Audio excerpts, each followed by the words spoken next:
Ya, kita bersama lagi dalam video pembelajaran. Kali ini saya akan membahas lanjutan dari polinomial. Ya, yang lalu kita sudah belajar membagi, mencari hasil dan sisa. Sekarang kita akan membahas tentang teorema faktor. Teorema faktor, sebuah fungsi dikatakan faktor dari satu fungsi yang lain itu apabila fungsi koefisien ini satu koefisiennya berderajat 1, ini fungsinya kita tidak tahu berderajat berapa. Begitu saya mensubstitusikan nilai H ke fungsi ini, maka hasilnya harus 0. Itu dikatakan faktornya. Selain teorema faktor, ada juga namanya teorema sisa. Nah, kalau fungsi P saya bagikan dengan fungsi F, maka hasilnya adalah fungsi P itu berarti Fx, fungsi F kali fungsi Hx ditambah SS. Ini singkatan dari sisa ya. Di mana sisanya itu derajat dari sisanya harus satu lebih rendah dari derajat dari pembaginya. Ini pembagi, ini sisa. Oke, kita ke contoh nomor 1. Kalau 5x pangkat 3 tambah 2x kuadrat kurang 5x tambah A. Di mana salah satu faktornya adalah x kurang 1. Kita mau mencari faktor yang lainnya. Berarti 5x pangkat 3 tambah 2x kuadrat kurang 5x tambah A. Di mana f1-nya itu 0 karena ini merupakan faktornya. Jadi semua x saya ganti dengan 1 dan hasilnya harus sama dengan 0. Ya, semua x ini saya substitusikan dengan angka 1, hasilnya 0. Kita dapat 2 tambah A sama dengan 0, A-nya itu min 2. Sehingga fungsi lengkapnya itu adalah 5x pangkat 3 tambah 2x kuadrat kurang 5x kurang 2. Kita bagi dia, saya membaginya menggunakan skema atau hormat. Oke, jadi saya menulis koefisiennya dari x pangkat 2, x pangkat 3, pangkat 2, pangkat 1, dan konstantanya. Di mana faktornya x kurang 1, berarti di sini pembaginya adalah 1.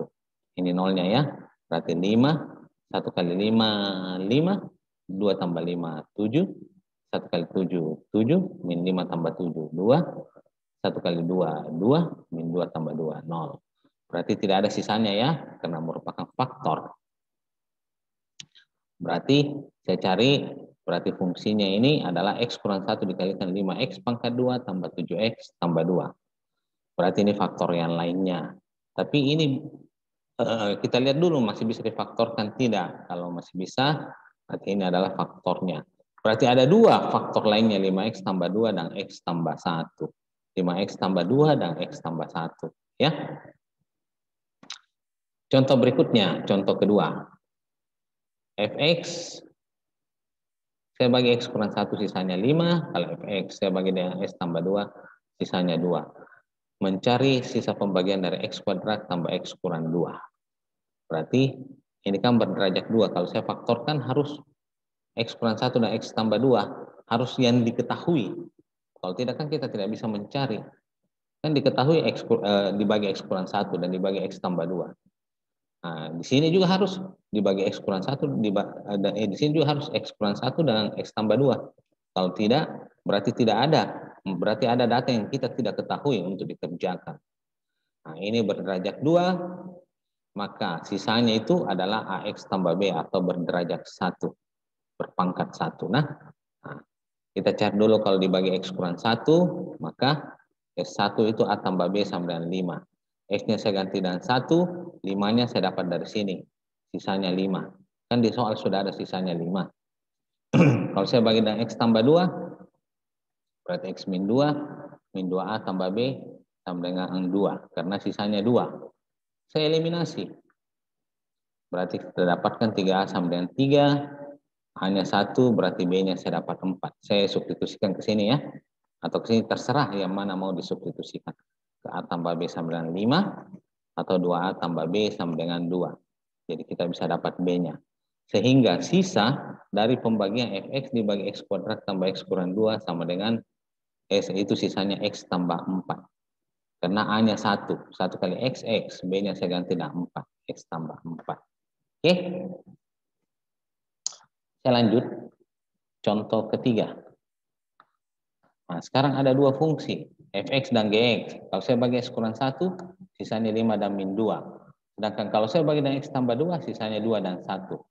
Nah, saya mau mencari perkalian dari kedua fungsi dibagi dengan x kuadrat tambah x kurang 2.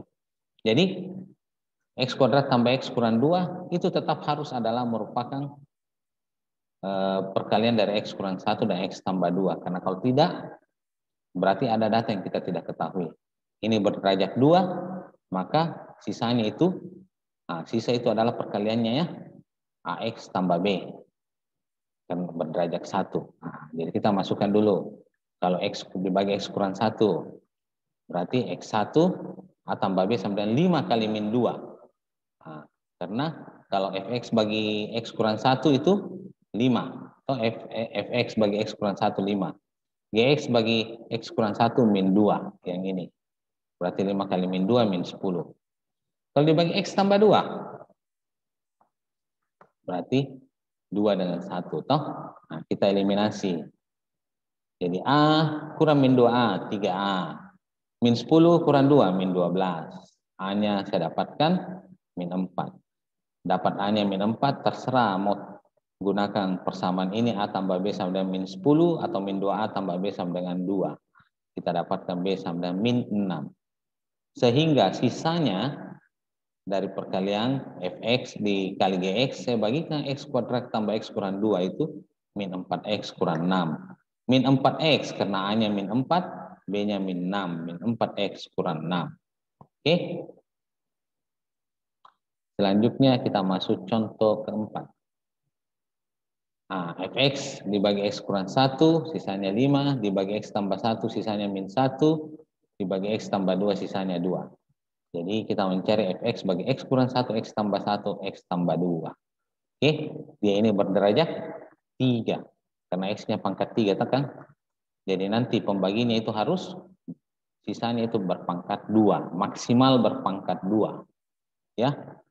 Nah, jadi AX kuadrat tambah BX tambah C. Kalau berderajat 4 dia maksimal berderajat 3. Berarti AX pangkat 3 tambah BX pangkat 2 tambah CX tambah D. Oke, ini kan koefisiennya cuma simbol. Terserah mau pakai simbol apa ya. Jadi kita lihat dulu. Kalau bagi X kurang 1, maka A tambah B tambah C sama dengan 5. Karena sisanya 5. X-nya saya ganti dengan 1. Toh? Dibagi X tambah 1, min 1. A kurang B tambah C, min 1. Dibagi X tambah 2. Min 2 pangkat 2, 4. B diganti min 2. Tambah C sama dengan 2 karena sisanya 2. Jadi kita eliminasi. Jadi saya pertama eliminasi yang pertama dengan kedua. Kita dapatkan 2B sama dengan 6. B kurang min B, 2B, 5 kurang min 1, 6. Maka B-nya 3. Sudah itu yang pertama dan ketiga. Berarti saya dapatkan min 3A, A kurang 4A, B kurang min 2B, 3B, 5 kurang 2, 3. B saya sudah dapat 3, maka kita dapatkan A-nya itu adalah 2. Sudah itu kita cari C. Berarti C-nya kita dapat 0. Sehingga Fx saya bagikan dengan X kurang 1 tambah kali X tambah 2 kali X tambah 1 itu 2X pangkat 2 tambah 3X. Karena kan C-nya 0, berarti saya tidak usah tulis. A-nya kan 2, berarti 2X pangkat 2. B-nya 3, berarti 3X. Oke? Ya, kita lihat contoh kelima. Tentukan faktorisasi dari polinomial 2X pangkat 3 kurang 3X kuadrat kurang 3X tambah 2. Berarti ini kan fungsinya. Di mana yang berderajat tertinggi 2X pangkat 3. Koefisiennya 2 itu adalah perkalian dari 1 dan 2. Ini adalah faktornya. Jadi saya hanya melihat bagian paling depan dan paling belakang, konstantanya. 2 itu adalah satu, faktornya cuma 1 dan 2.